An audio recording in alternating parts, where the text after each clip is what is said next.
Hey guys, welcome to my channel. I'm just going to do a quick update on what's going on surrounding the Suzanne Morphew case. Okay, so I'm going to just bring up some things that I've talked about in my last couple lives, the last couple nights. So some of it's maybe older news, but I just want to kind of bring in everything that's been confirmed because I know the lives have been kind of all over the place, my last couple ones. So I'm going to kind of just use this video to put all the Suzanne Morphew updates that I've been sporadically mentioning through my lives into one video for all you guys. So you have it right there because I know the lives were just kind of all over the place talking about different things, and I was mentioning some of these things, and then there's a few new things, nothing groundbreaking or anything, but I just want to kind of put it all in one video. So if it's old news to some of you, sorry, I know some of this stuff is a couple days old, but I just wanted to kind of have it all in one video instead of just all sporadically scattered in my last two lives.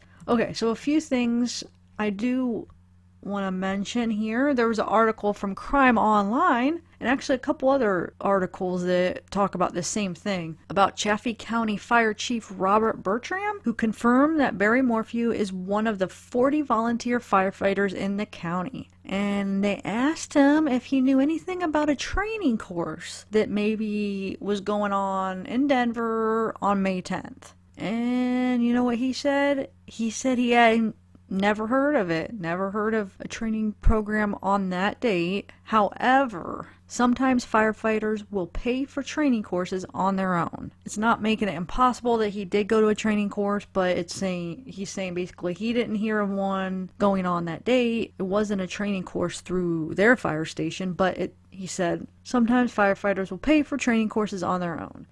But he said due to the coronavirus pandemic, our firefighters have not been attending any trainings sponsored by us. But you better believe that the investigators that's an easy thing for them to find out if he went to a training course. I mean, that they'll find out right away. But the fire chief said he had heard rather that Morphew had been working a landscaping job in Denver on May 10th. So it makes me wonder, do you think he told the investigators originally that he was at a firefighter's training course? Because, I mean, is that why there's this confusion? I mean, there's different articles and different news sources saying two different things. Some say he was at a firefighter's training course, and some say it has something to do with landscaping. And I'm just wondering if the reason we're getting these two different stories is because he told two different stories. Maybe he got caught, or depending on who he was talking to, he was telling two different stories. Now, that's just speculation.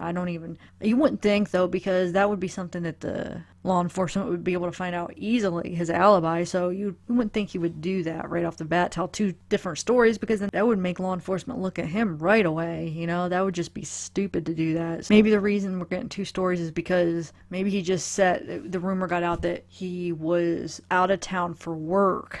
And then people saw where he worked and they said, okay, so he's a firefighter and he does landscaping. So maybe he has some kind of training in Denver. Maybe he has some kind of landscaping job. So maybe that's where the two different stories came from. But anyway, so back to this article. So Bertram also said he has never known Morphew to be dishonest. He said Barry and his wife are honest and friendly. Bertram said, if Barry Morphew tells you something, you can believe it. The fire chief has not had direct contact with Barry Morphew since Suzanne disappeared, but has spoken to firefighters who have. He said that Barry is staying with a friend in the area. He's pacing around, staring out windows, hoping for information about his wife. The friend is not a member of the fire department, Bertram said, though some Chaffee County firefighters have seen Barry at the friend's home since the investigation began. I guess people were saying, yeah, he's just pacing around all nervous, staring out the windows. Basically, they're perceiving this, his friends and the fire chief and the firefighters, they're perceiving this as he's hoping to get information about his wife. Of course, other people could be perceiving this as, oh, he's nervous and you could perceive that kind of behavior in a couple different ways depending on what do you believe in. Well, I mean, what are you thinking that happened? So Bertram said a firefighter and his crew was the first to alert him to Suzanne Morphew's disappearance in an early morning phone call on Monday, May 11th. According to the fire chief, that firefighter said in the initial call that authorities had found Suzanne's bike. Asked if he was concerned about the possibility that Suzanne was abducted, Bertram said, I think the family thinks that's what happened to her. He said he was not aware of any specific threat against Suzanne or her family at any time. Her biggest downfall is the fact that she's so friendly, Bertram said of Suzanne. She's one of those people that wouldn't hesitate to talk to anyone, to help anyone. Bertram went on to say that Suzanne and Barry were both well-respected members of the community and active in their church. He said that Suzanne was known to go for a bike ride on Sunday mornings before church. He said he did not believe she attended church on May 10th, though he could not be certain. Bertram also noted that the fire department is not working with the Chaffee County Sheriff's Office or state and federal authorities on the search for finding Suzanne Morphew, but said that some firefighters had been volunteering their time to search for the missing woman. He acknowledged a possible disconnect between Morphew's friends and family and law enforcement officers conducting the investigation. Everyone has their own interpretation about the law enforcement response, he said. Another thing here is you see that, remember Trevor Noel, he set up that GoFundMe page. I guess he is Barry's nephew, so he's on Barry's side. At least that's what I've been told. So Barry's his uncle.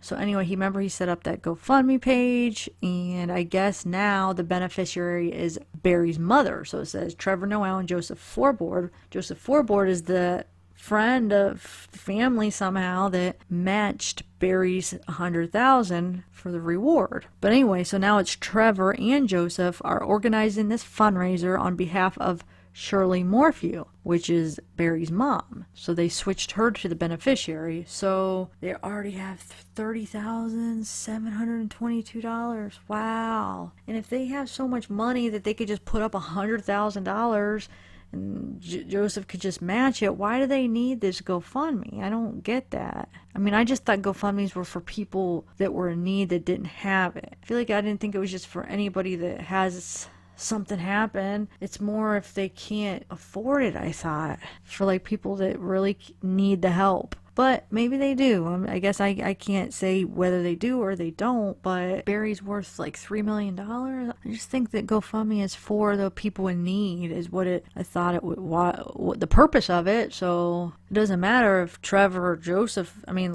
let's say Trevor, if he needs it, it's not about him. It should be about going to help find Suzanne, and the law enforcement don't even want them to be searching on their own. They said that it could kind of ruin the investigation.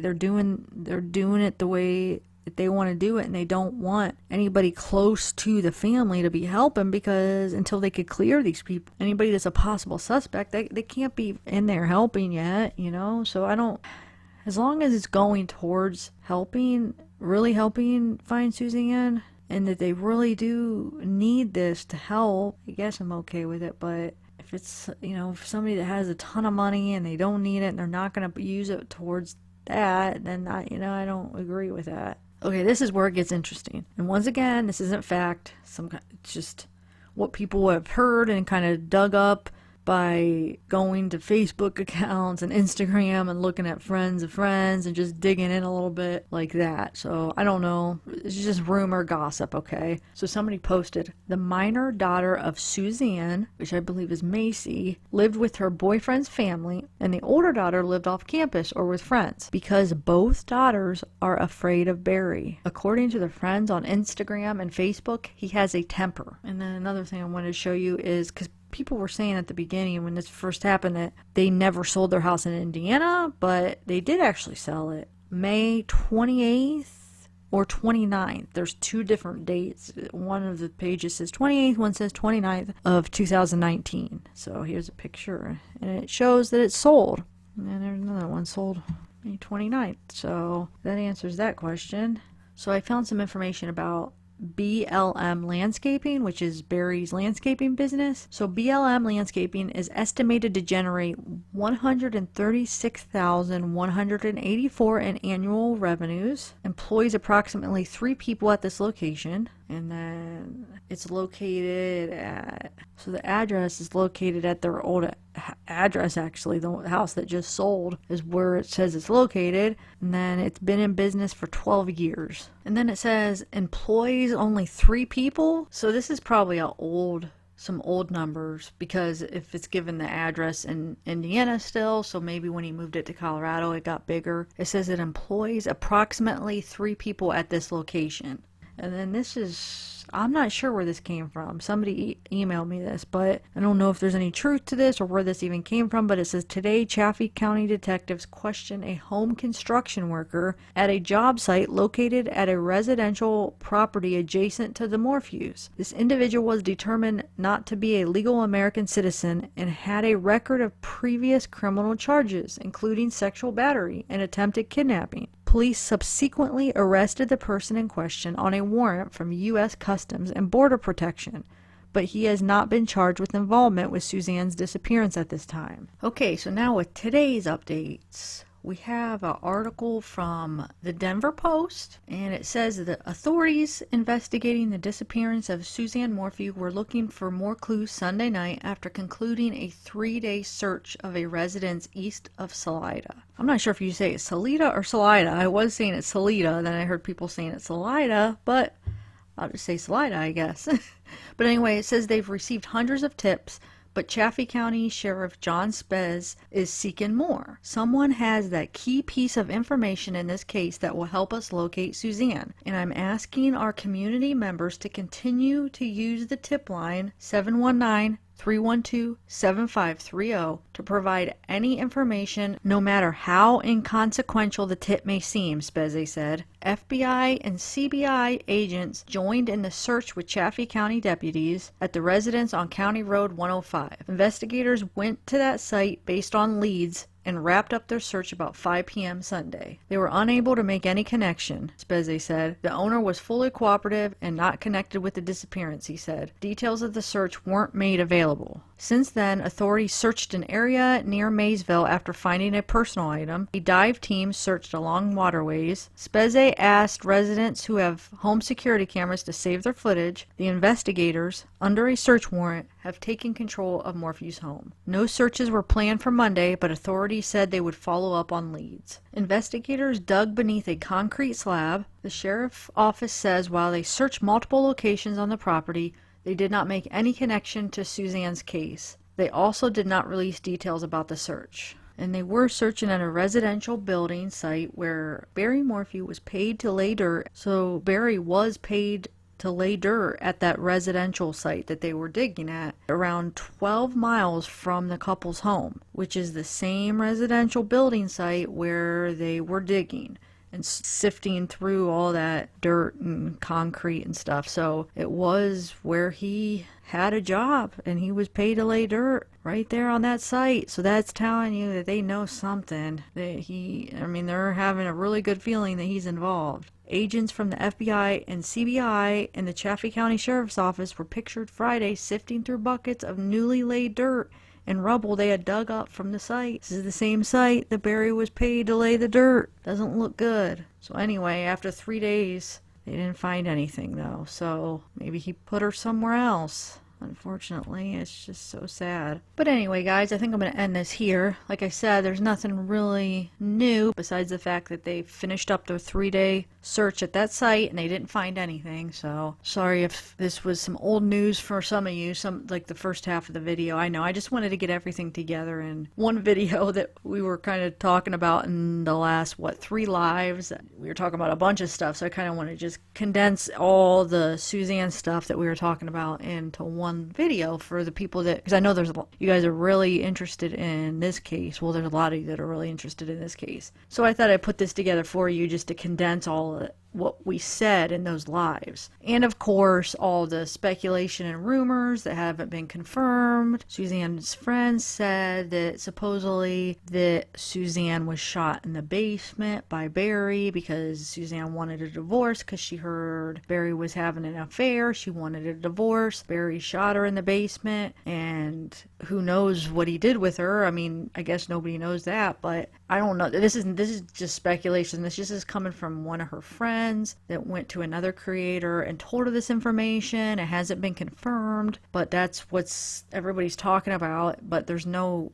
confirmation of that. I'm just telling you some of the gossip that's going around. So this is just kind of some of the gossip. It could turn out to be true, maybe. I don't know. Well, I guess we'll see. Supposedly her friend also said one of the items that were found were her cell phone, her bike helmet, and a bloody blanket. And then, of course, her bike. And they were found at different spots. They weren't found at the same spot as her bike. So like I said, this has not been confirmed. This is just coming from a friend of Suzanne's. That's what's going around right now. So take that with however you want to take it. Like I said, it might turn out to be true. This is just some of a good friend of Suzanne is hearing from the inside, I guess. So I don't know. Well, I guess she's hearing it from Suzanne's friends in Colorado or something like that. So I don't know. I guess we'll find out if it's true. But that's just some of the gossip going around. And then I just read you some of the confirmed stuff that was from the news, but oh yeah, and also she said that they've known the whole time that it's been Barry. And that, I mean, that sounds probably about right considering they're going to his old work sites. So there must be some reason that they know that it's him or they are thinking that it's him.